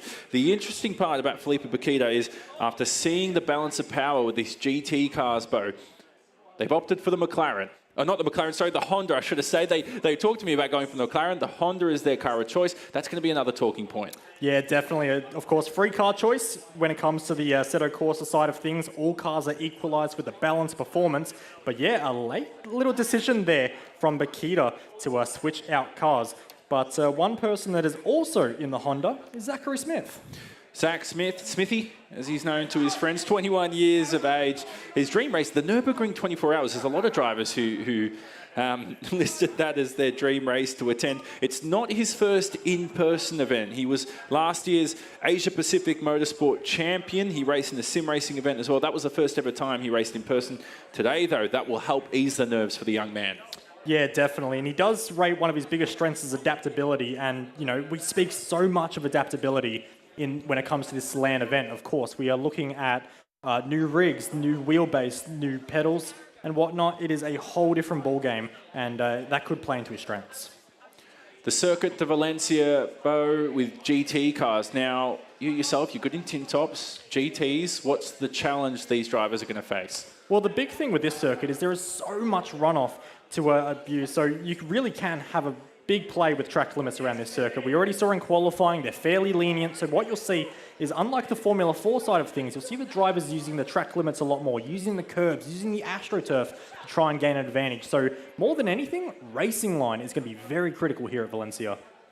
So we've got a little bit of an issue with our grid, so we'll get the race going in just a moment's time. It won't be a long delay at all, it'll be a short one, but the nerves at this point in time, any delays right now, imagine if you're sitting in the cockpit. A lot of stuff happens to a driver. You'll be surprised as sim racers, Bo. Not only do the hands start to shake, the legs start to shake, sweat start to build. What else happens? This is human beings for you in their full shield. Your mind will start to race and you'll start overthinking everything, every little detail, everything you've practiced 100 times before. You'll start second guessing, being like, is that really the optimal way to start the car? How am I going to do my pitch strategy? Because of course, pitch strategy is something to factor into this race as well. So for these drivers, stay calm, cool, collected. Trust your practice, of course, because a lot of times I like to say the battle is won before it's begun. And for these drivers, I know how many hours they've put into this. This has been a big slog for them getting prepared for this event. Trust what you've practiced, stay calm, and let your muscle memory take over. And it's past 9 o'clock here at the evening in Melbourne, at Fortress Melbourne. They've set us up for a great event tonight. It's been awesome. The crowd's still active, they're still going, everybody's energetic. You can hear the woos already. One last event behind us to sort out the winner who'll head to Spain alongside Jake Burton. I'm not sure if they'll be seated next to each other on that flight, but we'll figure that out in a moment's time. Mitchell Hobbs is another one of our drivers who's racing today, 20 years of age from Wangaratta, currently friends with pretty much majority of the grid who's raced out here today, but he's told me a bit of his strengths. He's unflappable, calm, poised, relaxed. Very rare for a young racer. Yeah, definitely. But of course, 4 years of experience, definitely not a rookie these days. And nonetheless, very excited to see how he gets on. Interesting to note, also a little bit bilingual here. Knows a bit of basic Italian, and he does list his favourite car as the Ferrari. Although not chosen the Ferrari this time around, I believe Mitchell is going to be found in a McLaren tonight. So yeah, he's the driver in the McLaren, not Felipe Bakita, as we mentioned earlier, who's chosen the Honda. For Mitchell, that was a funny one as well. I did speak to him about that. I said, he likes languages. He goes, yeah, I really do. I said, how many can you speak? He goes, 1. It's just English. He knows basic Italian, but that's all it is for Mitchell Hobbs. As we mentioned, one of the youngest drivers who'll be racing out, not just in this final, but in this event as well. Ethan Cale, who start down in last position as well. Ethan's got an interesting story too, 23 years of age, made his way here from Adelaide. They've all had to make their own way and pay their own way to get here to Melbourne to compete. Look at the dedication from Ethan. It's about a 7 to 8 hour drive. Maybe he took a plane, took a flight out here, but still a lot of commitment. Either way, absolutely. A very long way out from Adelaide to find yourself here in Melbourne, but I'm glad he is here. He's looking very competitive at the moment. Although, I have to be honest, he has been playing down his expectations a little bit. He said he wasn't expecting to go to Spain, expects to be a bit in the mid-pack, but here he is in the final and finds himself in the middle of the grid as well, so maybe can provide a bit of a shock. Matt Kingsley, one of his favourite drivers, GT connoisseur is Matt Kingsley. So the omen for Ethan Cale is that he's in good nick for this event around the Circuit de Valencia. We'll talk about the circuit now quickly, Bo. And the circuit itself is an interesting one. There's 14 corners. It's built for motorbikes. It is built for motorbikes, but we still see the odd car race around there as well, and it does race quite well with cars as well. There's a lot of long flowing corners, especially in that middle sector, but that first sector in particular is quite slow and tight, especially coming out of turn 3, very technical. So the drivers here have to be very adaptable just to attack the circuit. So we're sorting out this delay at the moment. We'll quickly throw to a break, but as the technical crew get to work behind us, don't leave us. We'll have the final, the 6 drivers here will try and book their ticket to Spain to race in the FIA Motorsport Games in late October.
Albert Park is pretty iconic. Many will say it wasn't as good as Adelaide. Albert Park, good track. It's definitely, I think, better now, considering the changes they've done to it. So Albert Park, obviously F1 GP track, pretty cool. And I'm only about 10 minutes away from it, so very cool to hear the cars going around. I think probably the best part about Albert Park is how the track looks. But the track itself, it's okay. Yeah, I mean, I'm not really an F1 driver, so I'm not really running that track very often, so I can't really say much more about it. For Albert Park, I would probably put it in S. It was one of my favorite tracks on the F1 games, and it was the first time I ever got top 10 in the world on a track. So that's why I like Albert Park. I reckon it's a solid A tier, but not quite S. I'll give that a solid A. I'd probably put that at an A tier. Good track. Usually the opening round of F1, it's always a good track to go to. Chuck it in B tier. Can't go wrong with Bathurst. I feel like it's everything it's all about, and me as a big supercars guy, I can't give that anything but S tier. I'd be surprised if any of the Aussies didn't put it in S, but it's an amazing track to drive and one that I've also had decent success on. I think everyone knows where this is going to go. Definitely S tier. It's probably one of the best tracks in the world. Bathurst is Bathurst. You can't not give that S. So that's a holy grail. Bathurst is a straight S tier. I don't care what anyone else says. It's the best track in the world. It's Bathurst. There's not much else to say about it. It's one of the most dangerous tracks in the world, and it's just insane. I'll put it in A tier, I think. Daytona, I enjoy it. Cool enduro track, a little bit boring. Too many straights. Having the 24 hours of Daytona and then the 12 hours of Bathurst, for me and my friends, that's always like our must-do events every year. This track is so boring to drive, but it's a good track at the same time. Had some good races there on GT and in general sim racing. One of the rare tracks where even though it's straight for a long time, then a corner, then a corner, then a corner, it's just really fun to lap by yourself. Daytona, B tier. It's very nice for an endurance track, but at the same time it is also just a big oval, so I can't really put it any higher than that personally. I think you got to put it in B. So I'm going to put that in a B tier. Daytona, I would also put in S because Daytona is one of my favorite tracks. I'll probably give it a B. Daytona, I'd probably say it's an A tier track. Indy Road Course, people won't like me for this, but I actually preferred the older version, so I'm going to cop C tier on that one. I prefer the oval track a lot more than the road track. I haven't had much success on it before. Indianapolis, infield, bad memories of this track. Don't like it too much, but it's not a bad racetrack, so we'll put that in B. Indianapolis, a B as well. Probably C. And here it is, the circuit Ricardo del Tormo, named after the MotoGP veteran of Spain. We traverse here a couple hours south of the coastal city of Valencia, virtually of course. This is Assetto Corsa, your GTs with 6 runners, 6 of Australia's best, ready to book their spot in Spain in just a couple of months' time. It'll be a 500-meter run from here, Bo, to turn number 1. It'll be a rolling start, though, for our drivers today. Yeah, that's a big shift from what we saw in the Formula 4 race with the standing start. So basically, for those not familiar, the cars will be rolling at around 80 kilometers an hour towards the start-finish line, and the race will then be in the control of our pole sitter, Felipe Bulquita. And whenever they decide to start the race, that is on them. As we see a legend of MotoGP racing on the side of the building there. One I know you're a big fan of, Johnny. It's a nice mural. I wonder, now iRacing do this. Every track is realistic. Assetto Corsa, excuse me. Every track is realistic, and you know, for them to replicate that in the real world. Now these people aren't real, of course. We can confirm that, Bo. We've got a real live crowd behind us, but this isn't them. This is actually interesting here to spot some of them. There's a couple of repeats of some guys. I like the guy in the sunnies there, though, at the back. Yeah, looked very serious, didn't he? He doesn't come around to watch racing for fun. Definitely a serious business for him. But nonetheless, you can see the engineers working away there. And the engineers, including the ones in the sim rigs currently, have a lot to do. Because let's not forget, this is open setup, and in a GT3 car, there is a lot to change. So everyone's hard at work behind the scenes getting these cars nice and quick. But it all comes down to this now. 19 metres of elevation change. This has been a Formula 1 test track, but MotoGP fans will know this as a Grand Prix circuit. It's hosted MotoGP for many, many years as well. It's got a crowd capacity of over 150,000. You saw those virtual people as well. Here comes the formation lap, and the drivers are at the final corner and ready to go. It'll be Felipe Bulquita from pole alongside Zach Smith. They are 2 of your toughest Australian challengers to beat. Behind them, Hobbs and Rose, and it's Kosa and Ethan Cale starting from row 3. Ready to go green any minute now. A 30-minute race coming up. Drivers ready to go, and we're underway. Bulquita already into the lead, but Smith going for the attack. Heading into turn 1, Smitty's fans are loving this one. Can't get the sweep back. Mia Rose, though, will take 3rd position off the road there. I'm not sure if the stewards will look at that for the moment's time. On to turn 2, another braking zone now too. It looks like Bulquita remains in the lead, Bo. Yeah, it is at the moment. You can see looking calm and composed there, but I wouldn't be, because at the moment, Zach Smith applying all kinds of pressure in the Honda there. You can see Honda's running very high up the grid at the moment. A bit of contact sends the BS competition car a little wide, but all holding stations for now as they fight their way through the back half of the circuit. Through turn 6, it's still Bulquita who leaves with not 1, but 2 Alfa Venturi racing cars lurking behind. Half the lap completed, half of this first lap. They head to turn 8 here. Medium speed left-hander, and then through this tricky technical, there's only one line through this middle sector. This is where they'll begin to form up. So a rule change for this race, whether you're joining us here live at Fortress Melbourne in the CBD or whether you're watching on our live streams, welcome to the coverage. We've got a compulsory pit stop, Bo. We do, and you cannot take it whenever you like. There is a designated pit window that you must take in. So our pit window is going to open 10 minutes into the race. So when you see that clock at the top of your screens there hit down to just 20 minutes remaining, you're going to see the pit window open. From there, the drivers have just 10 minutes to serve a compulsory pit stop. Now, it has been regulated that you must take at least 1 litre of fuel, and the general topic I'm hearing from a lot of drivers, they're not going to be taking tyres. Might not be the option to take a cold set of tyres. You want to warm them up, don't you? That's the reasoning behind that. A lot of these drivers want the same set for all 30 minutes. That 1 litre of fuel, it sounds bizarre, but it's to force people to actually stop in the box, not break the rules of the game, not take advantage of any flaws. Mia Rose holds on to third for the moment, or does she? Hobbs now, look at the switchback. This is a great move through turn 4, Nico Tirol, and then to 5. Rose now back into third. A nice battle between these two, but they've lost time to the 2 leaders. They have indeed, but nonetheless, a great move from Mia there in the lone Ferrari. Of course, a lot of people coming into this said it was going to be Honda this, McLaren that.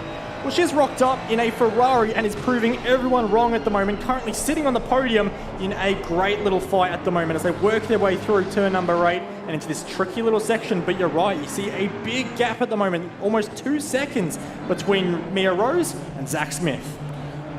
So Ethan Cale, you can see at the top left-hand side of your pictures, Ethan Cale is actually in 6th place, so go by the numbers in black. Bakita leads from Smith, then Mia Rose, obviously in 4th place is Hobbs, down to 5th Kosa, and then Cale, of course, 6th. They're all out on track. There's no issues for the Ethan Cale fans who may be watching in our streams.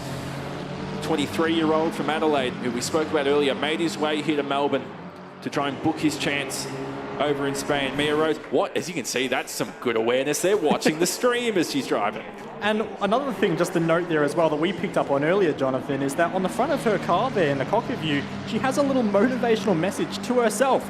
You can do it, Mia. And hey, from what I'm seeing right now, I reckon she can do it.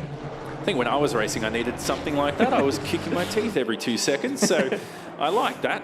And Zachary Smith, who's still hunting for the lead, he doesn't have any motivation on his dashboard, but the motivation's right there in front of him. 1st place, Felipe Bakita, who has arguably been the favourite. You spoke to me when I came here today, Bo. You said Felipe Bakita is going to be hard to beat. Yeah, and they're proving that right now. They're driving a very good race from pole position, but the other person I mentioned is that, hey, Zach Smith may be the one to challenge Bakita throughout this race, and we're seeing that at the moment in the 2 Hondas. Now, we have 3 Hondas in this race, 2 McLarens and 1 Ferrari. Bakita, of course, was originally going to go into the McLaren, has now switched out to the Honda, and it's proving to be a fairly good choice. And from those 3 car choices, there were 12 available for selection, and Motorsport Australia stewards did their best to balance each car so the drivers would have an even playing field. That's what they've done, and credit to them at Motorsport Australia for treating this as you would in the real world. Balance of power in GTs. Who would have thought?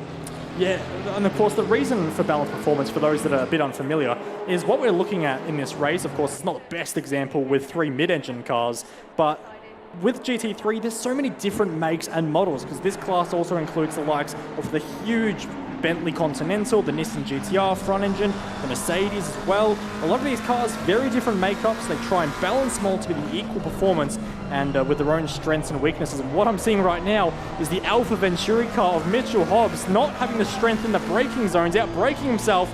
And you can see one of the 2 orange McLarens there just trying to get past, not able to do it.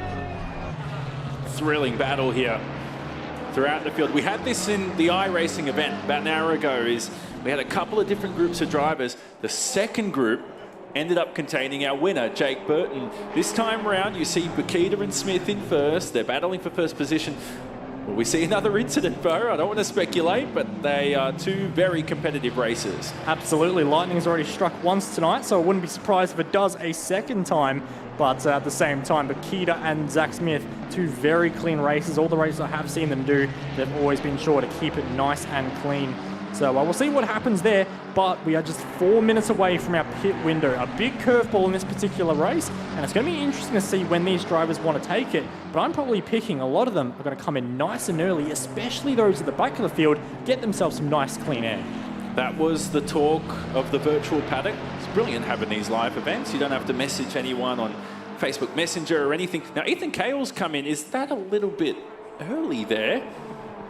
Now, that's got us itching our beards a little bit. Ethan Cowell's come in for an early pit stop. Now, that's not in the mandatory window, which is required by the Motorsport Australia regulations. So, will Ethan have to come in a second time round? Well, we'll definitely wait and see what happens there.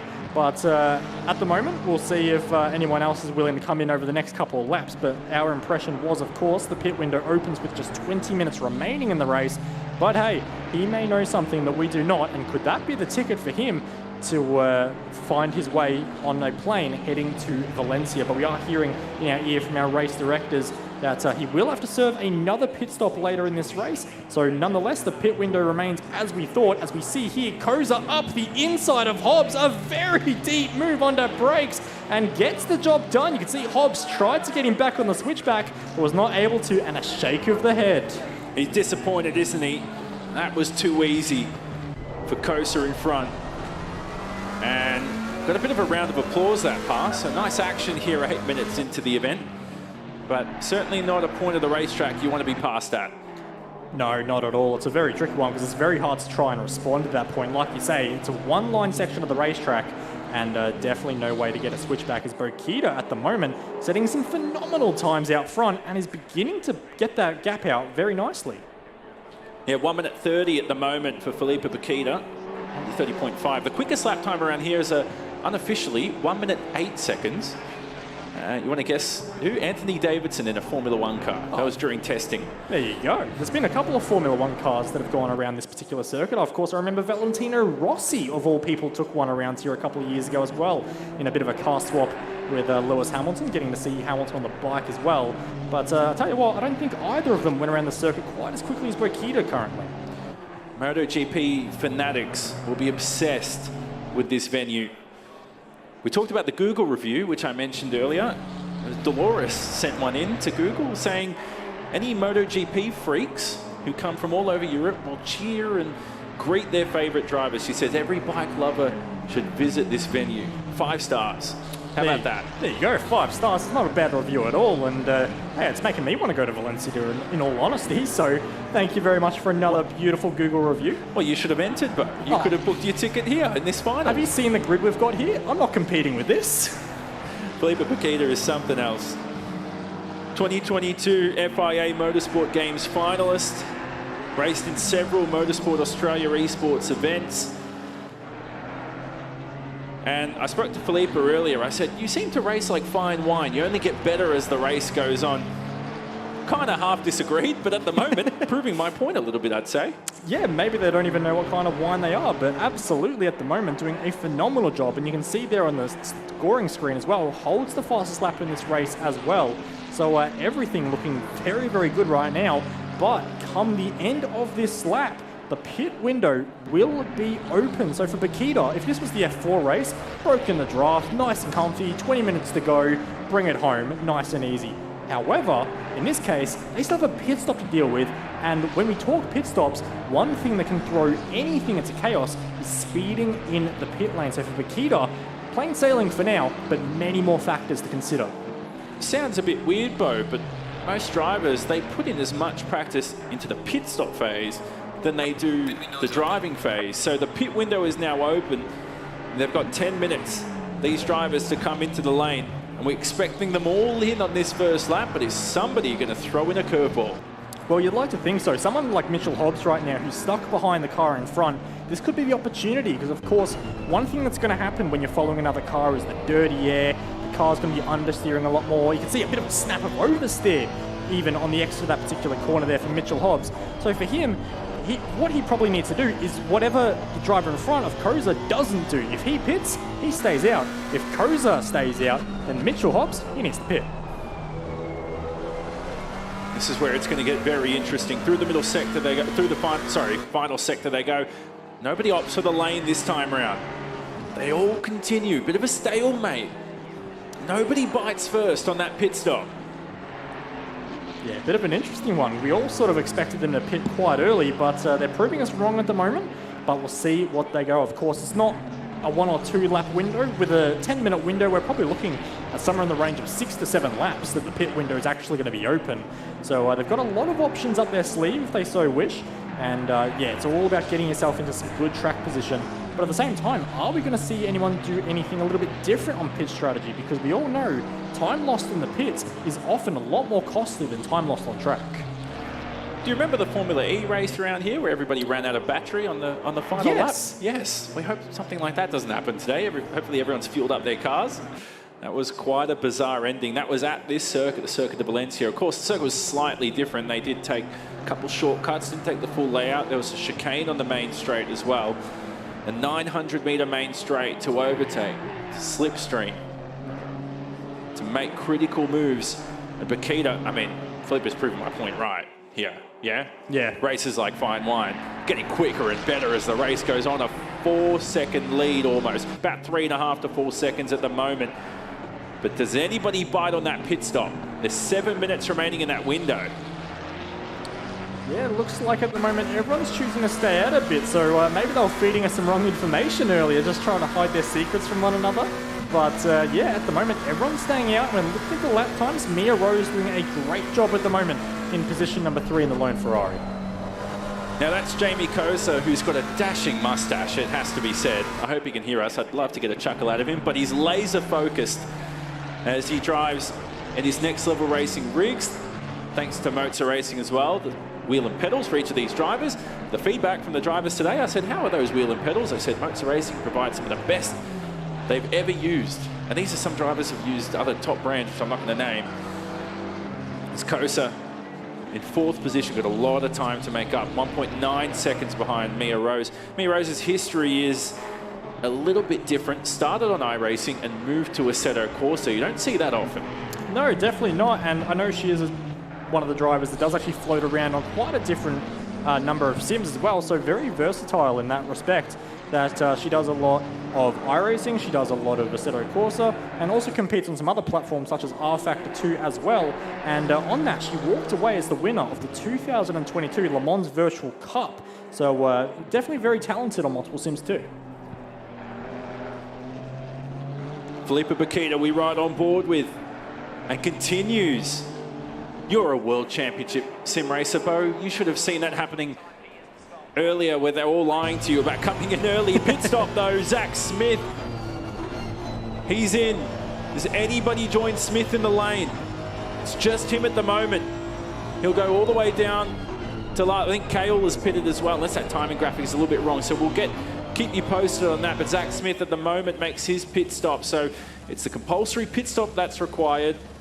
The window closes in 5 minutes.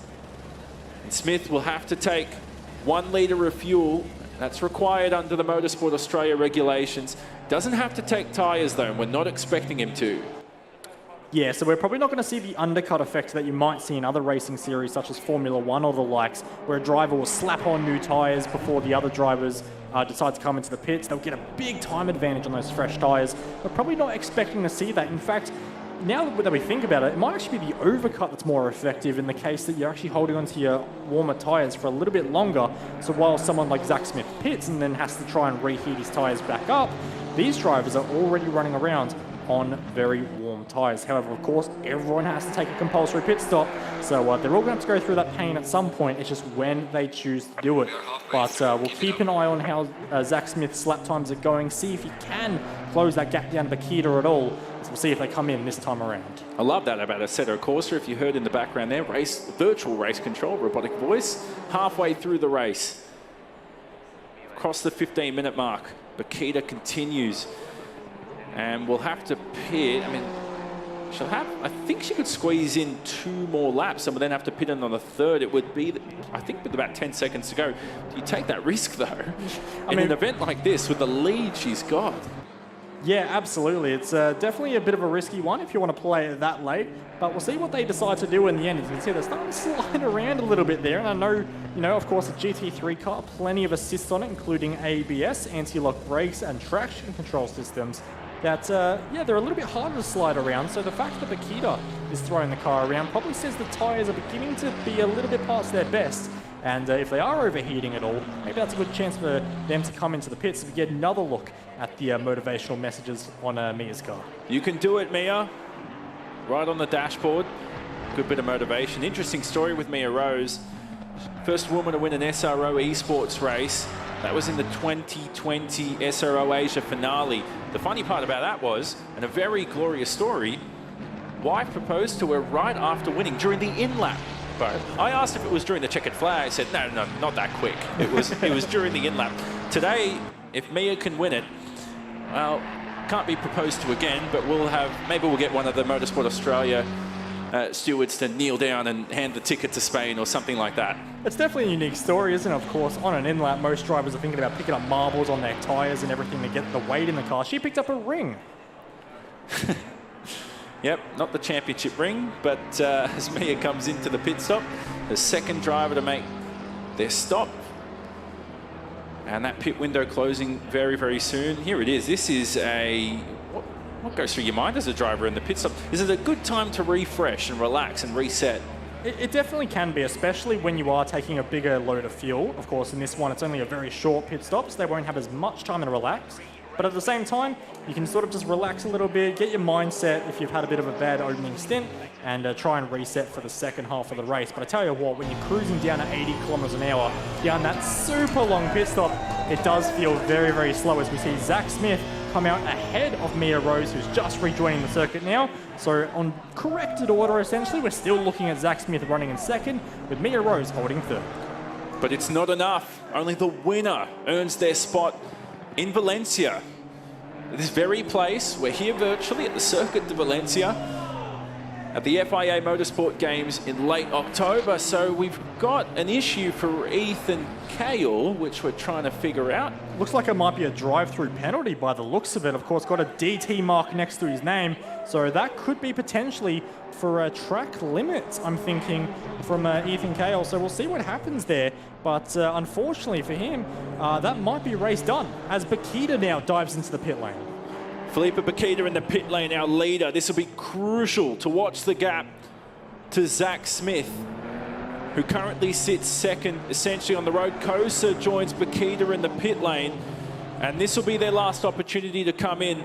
And if they don't make it, they'll be penalised, may even potentially be disqualified for not pitting in that pit window, which closes in just over a minute's time. Yeah, so definitely very important to ensure that they take that pit stop, and they have done so.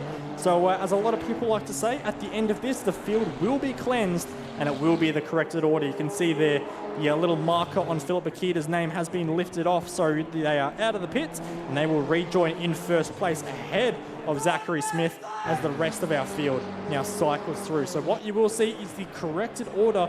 I'm not seeing too many shifts in position here through the pit stop phase, so it hasn't shaken it up too much, but nonetheless, an important box ticks for this race. And confirmation from race control, it was track limits for Ethan Cale. Imagine that. Got to deal with a drive-through now at this stage of the race. The 23-year-old who's very versatile across different cars. No matter if it was the F4 and I Racing or the GTs, he fancied his chances, but he also played down his expectations. You know, for him, regardless of the fact if he doesn't go to Spain, bro, this is crucial experience for his sim racing future. Yeah, absolutely. So we'll see what he can take from this. Of course, being in a LAN event is always a very, very tricky thing, and they're going to learn a lot from this as we go side by side here between Koza and Hobbs through this ultra long corner. What can they do? It's the Honda up the inside as the car's actually off in the background. That might be Cale, who's just getting out of the way of the combatants fighting, including his own teammate Koza in the McLaren. As you can see, a little bit wide from Hobbs there, trying to hold on to the title line. This battle may continue to rage on. And it won't be a battle for scraps, because we saw this in the iRacing event. The battle for what people thought was for meaningless positions turned out to be for the win. And Hobbs is being passed here by Kosa through the up and under. And now, through the final corner they go, Adrian Campos, and then on to the main straight. We have less than 10 minutes remaining. And will Hobbs bite back into turn one? It's very possible. It is a very fast corner though, so I have a feeling they might try and set themselves up for turn number 2 if they can at all. But what a great exchange it's been between these two, just swapping positions throughout the last lap. And you can see there Koza now trying to pull away just a little bit, but Mitchell Hobbs just applying the pressure. And of course, these are two drivers, a part of a team that both have cars fielded in this race. There are 2 Alpha Venturi cars in this race and 2 Orange Express cars in this race. So they're both trying to fight for a bit of team honor here as well. So Bakita in first has 12, well now 13 seconds to Zach Smith in second. Mia Rose about 5 seconds, 6 seconds behind Zach Smith, and then Kosa in fourth. Here we ride on board with Hobbs as they head through the medium speed corner of turn 8 onto 9. This is where it gets very tricky right now. Can you pull off a move into here, Bo? I'd be surprised through 11. But if you can at least threaten, put off the driver up front, if they're mirror driving or something like that, you may be able to get them at 12. But I'll throw that idea out the window because they seem to be both calm, composed, and cool-mannered. For now, anyway, there's still 8 long minutes left in this race, and we've already seen tonight plenty of battles have kicked off out of absolutely nowhere, so nothing can be taken for granted at this point in time. But yeah, a fantastic scrap between these two. And for those that are questioning the balanced performance, saying that maybe the Honda's quicker or something, I would say the McLaren and the Honda looking pretty darn equal at the moment as they work their way down the front straight. No real gains or losses in terms of straight line performance.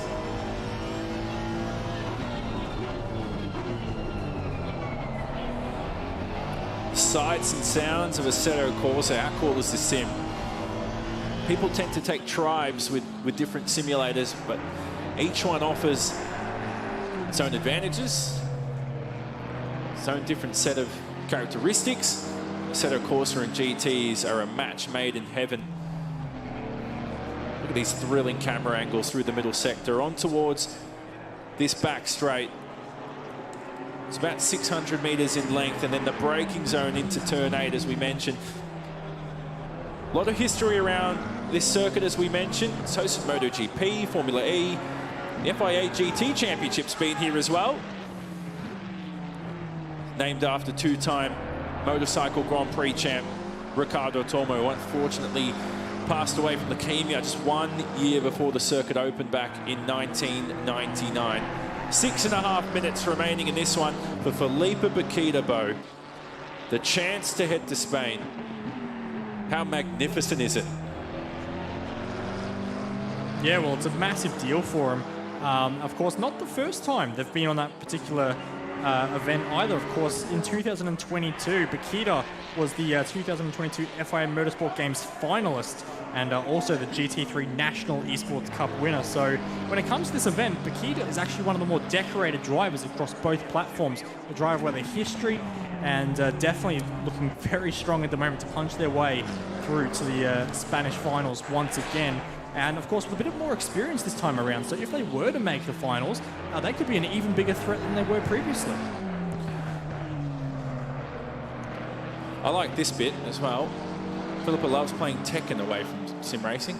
It's an interesting fact. They've submitted to the event. Tekken's a fun game. It's not sim racing. No, it's quite different to sim racing, that's to be said. Although I think there is one level with a car in the middle as well that you can punch the car. Yeah, so, there is. So there you go. There's some crossover there, but nonetheless, yeah, very different. I was quite surprised at how many people in their bios did actually mention they were fans of Rocket League as well. So these drivers, of course, big game. Fans of sim racing, do have a big demographic. And Rocket League's a great game, quick to pick up, can play it 5-minute stretches, back to your work, no more procrastination. As Hobbs now sits in 5th position. Mitchell Hobbs, you know, we joked about his love for languages, which is an interesting fact about Mitch Hobbs. Favourite driver is Jamie Whincup. He loves these goat tracks. He loves these sort of tight and twisty circuits, but to adapt and do it away from home is a different beast in itself. And here's Bakita on their way to represent Australia in Spain in late October. For those who've never caught the FIA Motorsport Games, it's a thrilling event. It's not held every year, held every second year. All flights and accommodation paid for. You would kill for a trip to Spain, Bo. Come on. That would be so nice. I've been fortunate enough to do a couple of trips. I've been able to do France, been able to do the US, but Spain's one I've not been able to tick off my bucket list, and one I definitely want to do at some point. And unfortunately, I think Filipa Bakita is going to be beating me to the punch, unfortunately. Looking very strong currently. But how nice would that be to be in Spain for what an amazing event. Of course, it's not just the virtual side of things that are competing in the motorsport games as well. There's a whole host of real racing activities as well, including TCR cars. Good chance to network. Who knows? There's been a few drivers out here who've scored their, I don't want to say real world, I hate to say it. I like to say motorsport sim racing. That's the two differences in disciplines. But there's some people who started off in sim racing and then through their talents found deals in the world of motorsport. So this is an avenue. It is a sort of removes the barrier to entry of all the money you have to spend karting and in motorsport. And Bakita is closing in on that chance to head to Spain. You can see the track conditions up top right-hand corner. 40-degree track temp. Bit of a challenge for the tyres. Yeah, definitely. 40 degrees more than uncomfortable for these tyres currently, especially with 33 degrees ambient. So although the track is performing quite nicely at the moment, these drivers are really having to nurse their tyres at the moment. They do have the assist of ABS and traction control to try and limit wheel spin and wheel slip, but at the same time, it is going to be very, very difficult for these drivers to keep the tyres underneath them. Although I'm not seeing too many slides now. Before the pit stops, we saw a few drivers unsettled. Now just settling down into a bit more of a rhythm, which is good. So we're looking at just 2.5 minutes left in our race. 5 drivers still left in this one. Kale has popped out. He's in the pit lane. Grabbing a drink of water at the moment is Ethan Kale. And he is, I've got a chuckle out of someone tonight. I'm happy about that. I'm proud of myself there, Bo. 2 minutes remaining in this, and it took me about 2 hours to get a chuckle out of one of the drivers today while they were racing. Unfortunately for Ethan, his day's done, and he'll wave goodbye to his chances of advancing through to the next round. What have you made of this competition, Bo? This is Fortress Melbourne, host, the bar. Got myself some chips earlier. It's a great place to, not just sim racing, it's a great place to play some esports. Oh, absolutely. It's my second time here at Fortress, and both times it's put on an incredible show.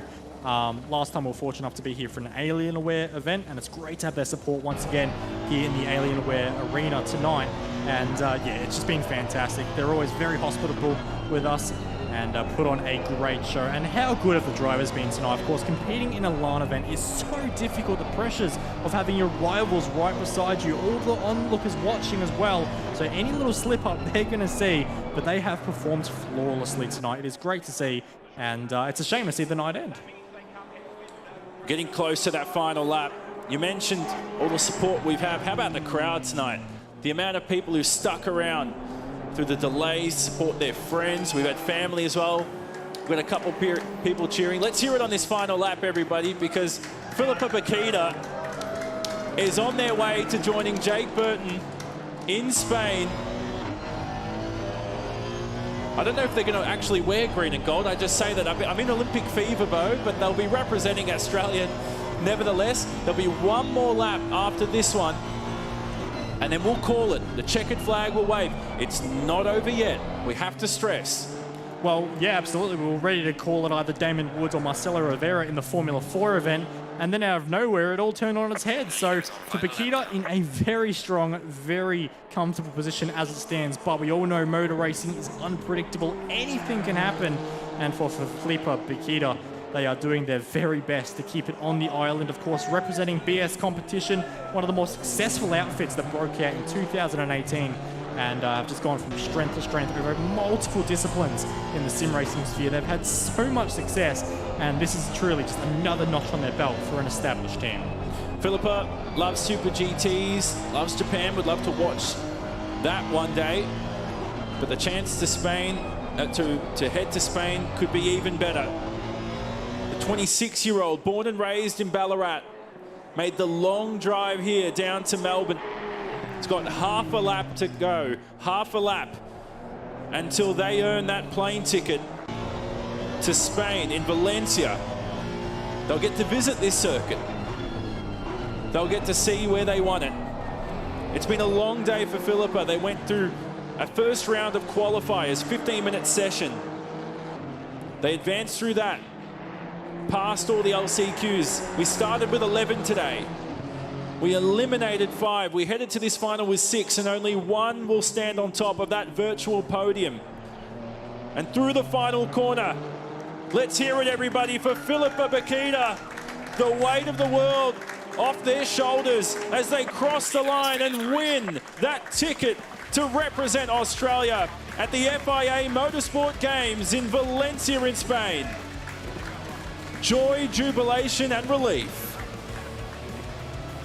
What an incredible event there. You can see there Filippa Bakita has won the ACC final and booked a trip to Valencia, Spain. And what a thoroughly deserved race as well. Controlled it from the front and never looked back. A brief challenge from Zach Smith there, but Bakita just proved one step too strong. Of course, we came into this event, they all said they were the favourite. They proved it very well. Nice race that was. Little strategic with the pit stop as well. Put a spanner in the works for a couple of drivers out there. Mia Rose is up and scores a podium too. And the day is done for Filippa. Was quickest all day, Bo, Filippa, and was essentially unbeatable. We came in today, well, Filippa came in today as hot favourite. Not saying we expected this, still hard fought and hard earned, but the talent is just immense, and Australia get to send one of their best over to Spain. Absolutely, and a deserving winner as well, of course. So many people, like I said, came into this event and said, hey, I think Filippa Bakita could be the favourite. They proved it. Quickest in qualifying, they put themselves on the pole position for tonight's race, controlled the strategy perfectly as well. Like we said, a lot of things could have gone wrong in that one. They held their nerve perfectly, of course. They've done LAN events before, but this is a big one. This is a one that gives you a ticket all the way to Spain, and they pulled it off. A fantastic drive. Yep, and through all the technical challenges as well, not just for us with hardware, but sitting in the sim as well, waiting for all that to unfold. It didn't affect Filippa at all. We'll come chat to our winner in just a moment's time as they make their way up on stage. And, you know, to battle through all that, Bo, it doesn't get much tougher than sitting down, absorbing the nerves. You almost beat yourself more than the competitors beat you. Yeah, absolutely. Because sim racing is such a mental game. It's one of those things where you have to hold your nerve, you have to be very, very headstrong. And Filippa Bakita absolutely nailed it. And at the end of a 30-minute hard-fought race, came out on top. Well, we'll try and squeeze us all in here in one moment. Just move across it a little bit if you don't mind. Filippa, what a race. That was, how do you feel? Hot. Probably racing in a hoodie, not the smartest idea with that. You couldn't take it off while you were driving? Too risky to do? A little bit. The race, sorry, but the race was, it seemed easy up front. But is that an insult to say that? It didn't seem easy right now. You can see the sweats coming from your forehead. The main thing I was worried about was the pit stops. ACC pit stops have always been a little bit finicky. If you miss the box, but just a tiny bit, you can lose 2-3 seconds. So obviously with Smithy 4 seconds back, I was like, I knew I had the gap, so I slowed right down. Coming into the pit lane, coming into the box, I'm like, all right, just take it slow. I came out and I saw that the gap had decreased. I was like, yeah, I definitely took the pit stop really slow. So after that, I just went, no, I need to go. if I have a mistake or anything, because sometimes my car did have a bounce in the second last corner, so I decided I'd just push. Well, there you go. Of course, you came into this event. A lot of people called you the favourite, and that's a very hyped up honour to have. Did you feel any extra pressure coming in, knowing that so many people expect you to perform here? Yep. Not much else to say. I had a lot of stuff going on. Like a couple of weeks ago in SRO, I had a pretty big accident that cost us a win in one of the endurance races at Red Bull Ring, and I was very upset. If anyone was watching my teammates stream, you know how upset I was. So coming into this one, I sort of felt like I had something to prove a little bit, something like I'm still here, even though the incident wasn't even my fault at Red Bull Ring. I got rear-ended and then it ruined the race, but anyway. But yeah, after that and everything else, I've been stressed out about work and stuff, so I decided, you know what, I have to win this. When you came in today, how confident were you? Not very. You talked about, because you've got to have a short-term memory as a driver, so obviously you've had that incident a couple of weeks ago, the preparation in the lead up to this. This must be one of the best feelings you've ever had in sim racing. Yeah, probably. I mean, what else? I mean, I like winning. Well, there you go. Well, your chances in Spain now. You're going to have to represent Australia. Yes. You and Jake Burton, proud winners, and we're proud to have you go represent Australia over there. It only gets tougher.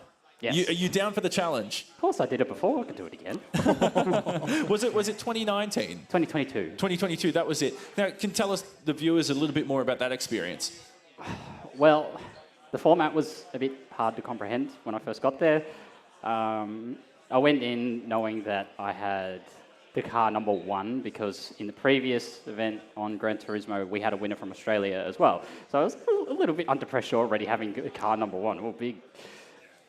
In that event, though, things went pretty off from the start. So in qualifying, I got blocked by a driver and lost like half a second on my quali lap, which is, anyone who knows sim racing, that's a big number. From there, it set up the whole weekend. So I started off a bit on the back foot. Like, I wasn't up the back. Like, I was like consistently in the podium positions, but in the end, I still managed to come 4th out of, 52 countries or something like that. So it's nothing small. Congratulations once again. You're doing much late October now? Well, I think I've got something important. There you go, Philippa Bakito, who, congratulations once again, winner of today's Esports Qualifier. You're going to head over to Spain. Fair to say I'm jealous. I would say you're jealous as well, Bo, but congratulations. We're rooting for you down there. Thanks so much, and great job out there today. It's been an awesome event, Bo. It all started right here with Philippa Bakito, who just drove lights to flag from the start. The rolling start we had, took an easy win. It felt easy for Philippa out there, but of course it wasn't, as we spoke to her after race. You saw the nerves and the weight of the world came off Philippa's shoulders at the end of the race. Yeah, absolutely. It's one of those things, because from a lot of people, they might have said, hey, started on pole position, led the whole race from start to finish. That just proves it's not easy. Keeping one of these cars under control at an esports pace level is very, very difficult. So whenever you're seeing a driver dominate out front, it's not easy. Certainly wasn't, and today wasn't easy as well. We've had a lot of people to thank for this one. Thanks to Fortress in Melbourne for hosting us as well. This has been the 2024 Motorsport Australia MOZA Racing, the FIA Motorsport Games Esports Qualifier. Our partners as well, MOZA Racing, thanks to Next Level Racing for the rigs, Alien Hardware with their support. Most of all, Motorsport Australia, thanks for putting this event on. From Bo Albert, from our entire crew behind the scenes, I'm Jonathan Simon. I hope you enjoyed today's stream from wherever you're watching. Have a good evening.